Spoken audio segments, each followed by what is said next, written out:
Alright, what's going on, y'all? So, that little issue that I had with the gap that was over here, I fixed it.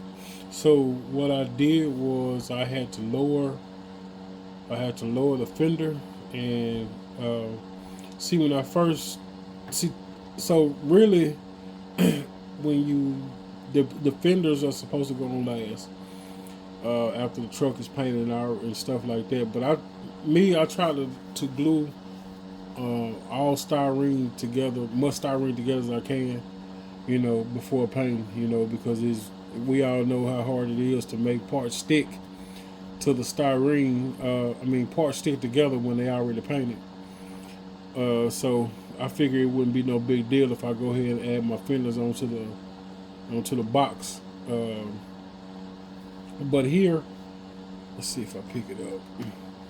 So I didn't see it at first, and I didn't realize it. But right here is a little groove, if you will, that matches up to the back of the you see here where it curves. It matches up to that. So that's what I didn't do when I first tried to put the fenders on there. So I had them up too far. So now it has a gap in it now. It has space in between it. Because I was looking at the actual truck. And the actual truck had, a space in between the fender and the cab, So I'm like, something got to be wrong. Something I'm doing wrong. So I think last night I was anxious to be out here, working, trying to get a model together, and I think I just overlooked, that hey, that's supposed to match up like that, and so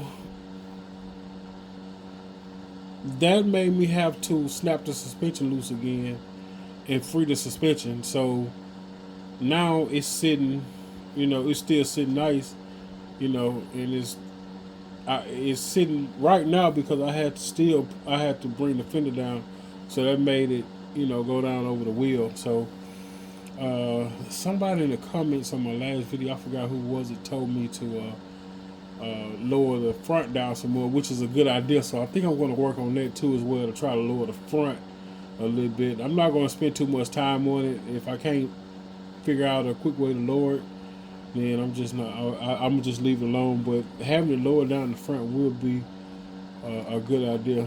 If it sit like that, yeah, that'll be a real good idea. So I'm going to try to work on that now and see if I can get it done. And I got to do some more sanding. I got excess glue over here. I got to try to get all that glue off of there. So I'm going to work on that and hopefully get primer on it tonight. I know I won't get it painted tonight, but I'm going to definitely work on the primer. I am going to go ahead and do the silver base coat, and the silver base coat that I'm going to use is going to be, and it's going to be a light coat, but it's going to be a metallic silver, the duplicate color metallic silver. Then after it dries, I'm going to go over that with with the testers lacquer. So I hope it don't have no reaction. I don't think it will, because on this hood, that I painted, that was duplicate color products as well, and I just sprayed the testers on top of it. So we'll see. So y'all stay tuned. All right, that's it. That's all. I'm out.